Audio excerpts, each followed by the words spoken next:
When I saw the theme for this Sunday, of course, there's lots of tunes that come jumping into my head. It's a lovely day in the neighborhood, a lovely day, won't you be mine? Last week we were talking about the chapter from Diana Butler Bass's book, Grounded, that focused on the theme of home. And I described three aspects of the concept of home, or what she sometimes termed as a sacred dwelling place. Home as God's presence with us, home in the sense of a place that we share together, but also an important aspect of dwelling in a sacred place, in a sacred presence, are the people we share that space with. Be it our actual physical home, or in a broader sense, a family that grows into even a sense of community. A neighborhood.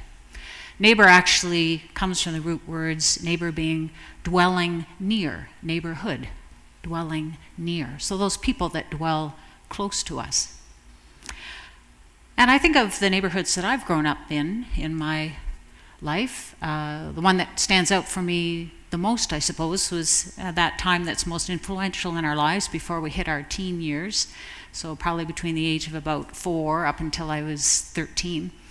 Lived on a street in Etobicoke in West Toronto. My memories of that neighborhood were of sunny days like this and riding my bike all over the neighborhood. The favorite spots, be it a friend's house or the field across the road that we could spend hours exploring.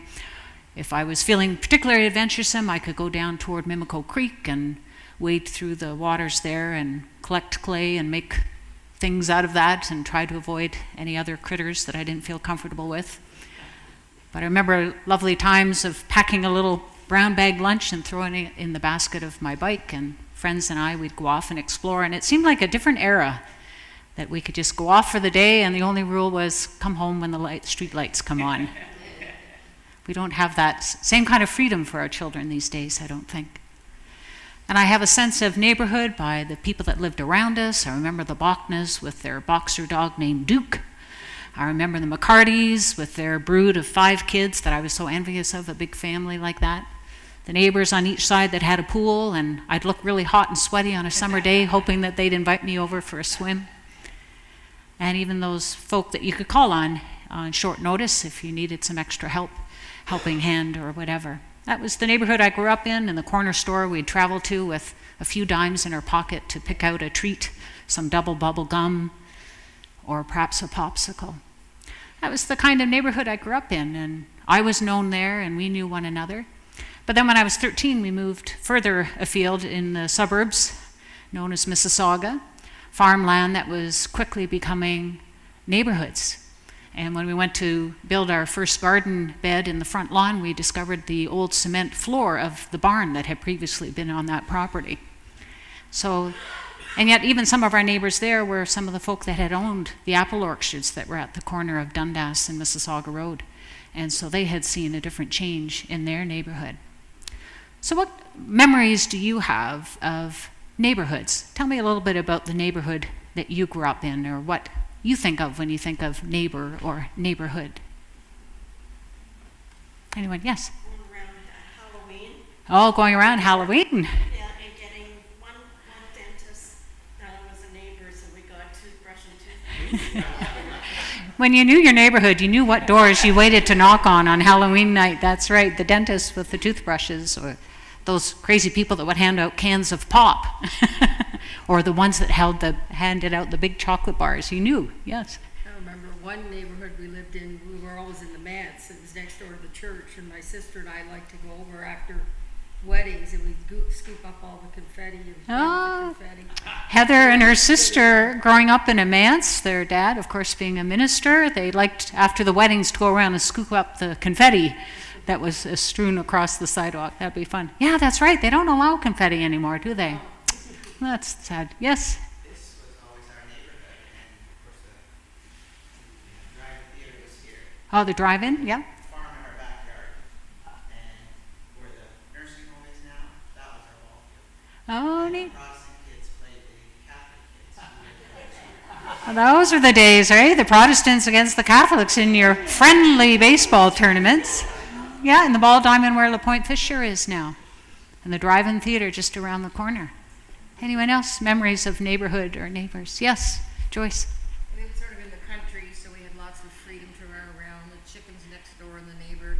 And then the big thing in the summer was listening for the popcorn wagon to come by so we could get some popcorn. Oh, living out. For a nickel.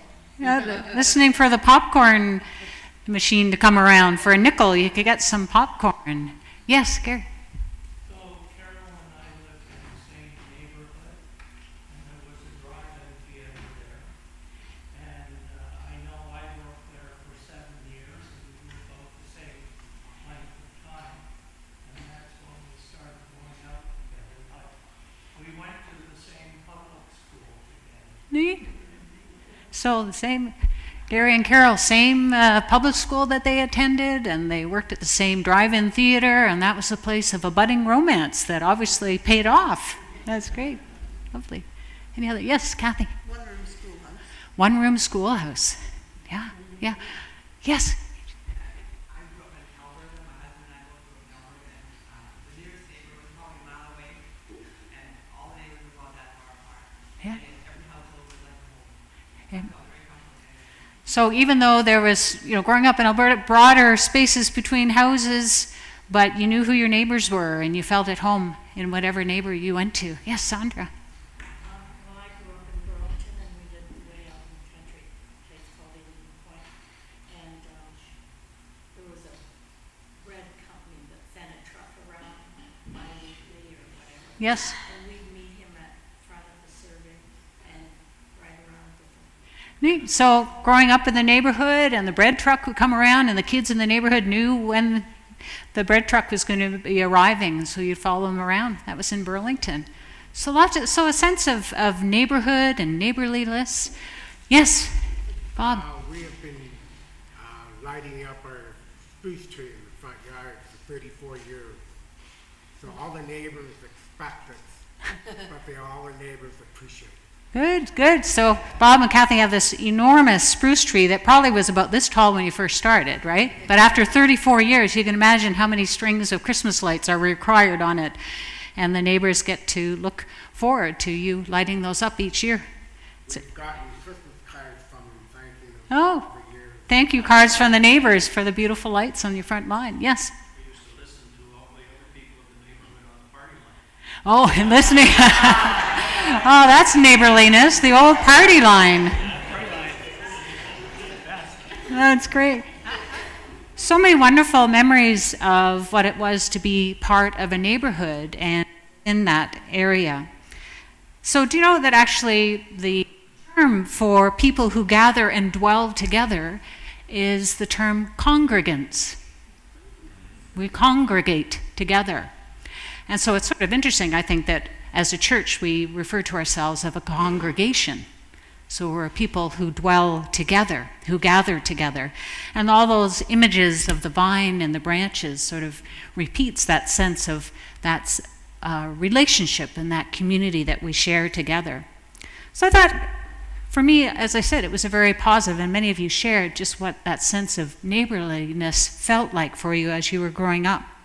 I thought it was interesting, there's been so many changes in our neighborhoods as neighborhoods are built up very quickly, and sometimes our sense of connectedness has waned or changed. It's sometimes people are not necessarily home as much. I mean, I think, John, you experienced this in Acton. It's kind of a bedroom community that you and Nancy live in, and so people are up and gone in the morning, and maybe you don't see them again till late at night, and whatever they've been dealing with through the day, they're not necessarily feeling neighborly by the evening, right? You just want to get home and put your feet up. And so even though we have these broad communities and what have you, there's actually an increasing sense of isolation that people are feeling. They're not feeling that connectedness anymore. And so one of the things that I think we do as congregants is we try to lift up that sense of what it means to be a neighbor. And I was thinking too, this past weekend I was at the Stone Road Mall with my daughter, and I was just amazed at the number of people of different cultures that are around our neighborhoods now. Have you noticed the change? It's really quite striking. It's quite beautiful. And I thought, well, how lovely is that? And that we're learning how to be neighborly in a different way. We're learning how to welcome others into communities that we perhaps have grown up in, and for others, they are new communities to them. But I think it's a calling for us as a people of faith to find ways that we can be neighborly, that we can be welcoming. Because many do feel isolated, and despite all the technology that we have today, people increasingly do not get the face-to-face contact anymore.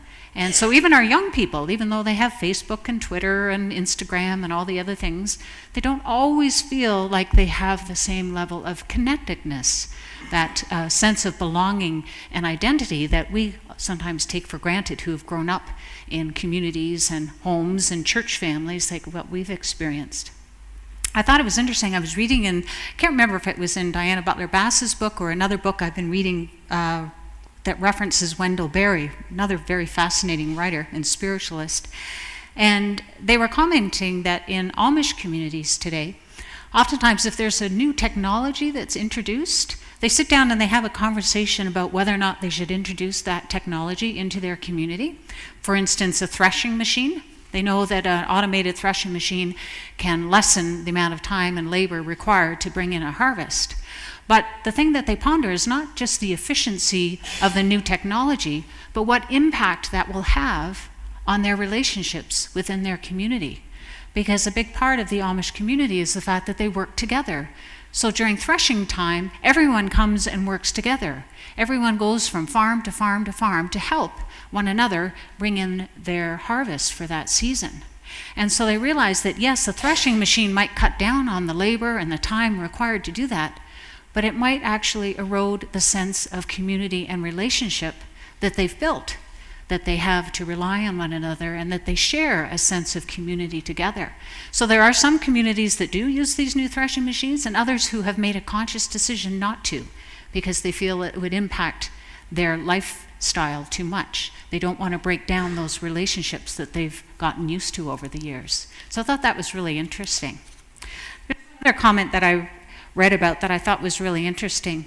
And again, it speaks to this idea of this isolation and how we break down barriers and really build up a sense of connectedness, a sense of neighborliness. And it was in a book that I read after my pilgrimage called Born to Walk. And they were just talking about the fact of walking around the neighborhood, how critical that is. How we live in this high-paced world. Once again, we're used to getting here or there by car or by train or plane. And we miss the connectedness that you get from walking down the street and seeing your neighbor on the front lawn. Or I always think many of us on staff are so appreciative of Lenny, our custodian, because he's out and about our church building all the time, and he's always connecting with people, whether they're just walking down the street or the neighbors or people that are coming into the church. He's like the Trinity ambassador. He does so much to create that sense of neighborliness, and he's aware of what our neighbors are doing and what their needs are. And when people come into our building, he is very quick to respond to people's needs, even if it's just to help carry something in from their trunk or give them direction into our building.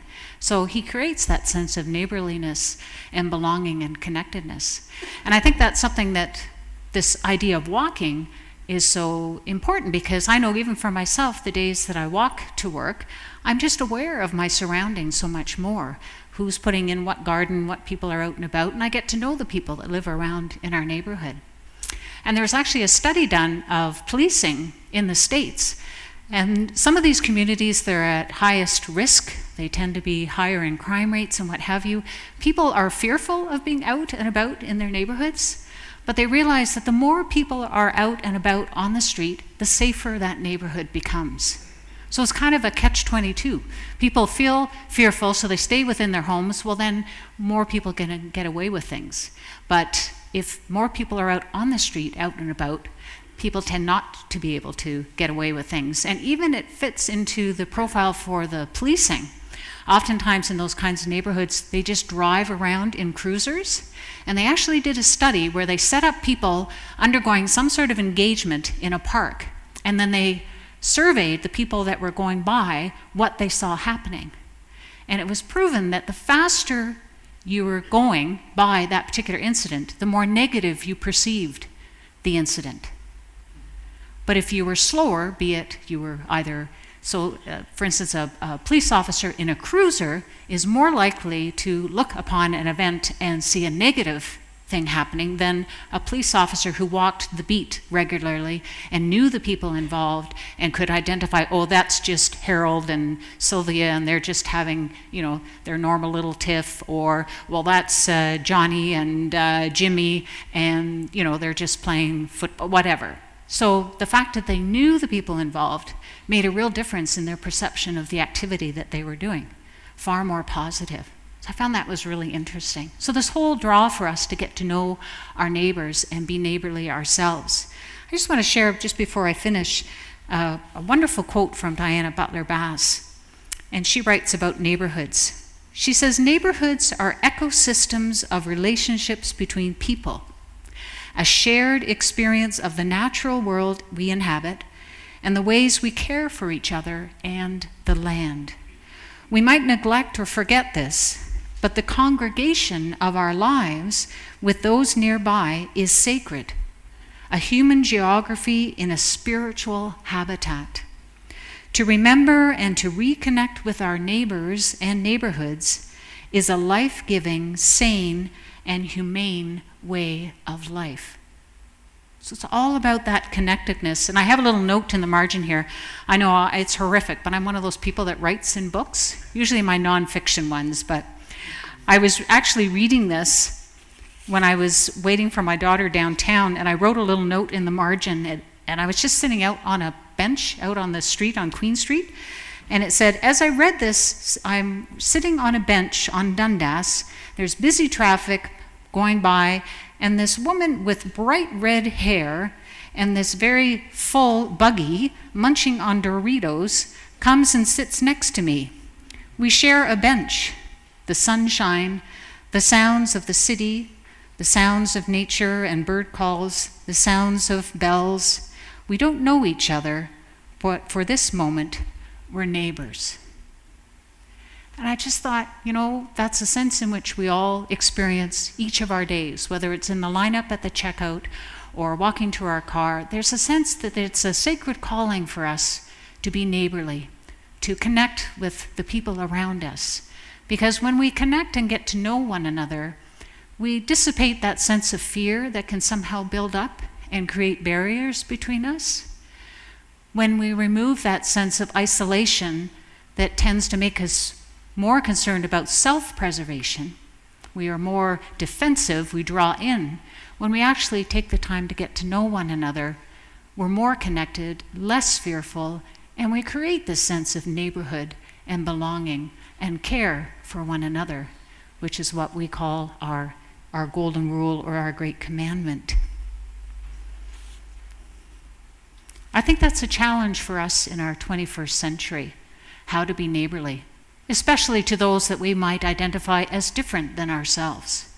But it's only in getting to know one another that we recognize we're not so different after all. Wayne Scobie sent an email around, Reverend John, I don't know if you got it, but these signs that are posted on various church boards, most of them humorous, but one of them that was more poignant than humorous, I would say, said, "Build a table, not a fence." Build a table, not a fence. And I thought that was appropriate for this Sunday as we share communion, because an integral part of our congregational life, of our gathering and dwelling together in this sacred space, is the sharing of a meal. And there's nothing more building of community and connectedness than gathering around a table. So let's all be neighborly. It's a sacred calling. And it's something in this world right now that seems to be built on fear and isolation. We know a lot about being neighborly. And even with our food trucks and the ways that we're reaching out into our neighborhood and inviting folks from our neighborhood in through the STEM camp and the Y and the various camps we've had this summer, we're being neighborly. And I think that's the best way we can live our faithful lives in this community, is to welcome one another as neighbors. Amen.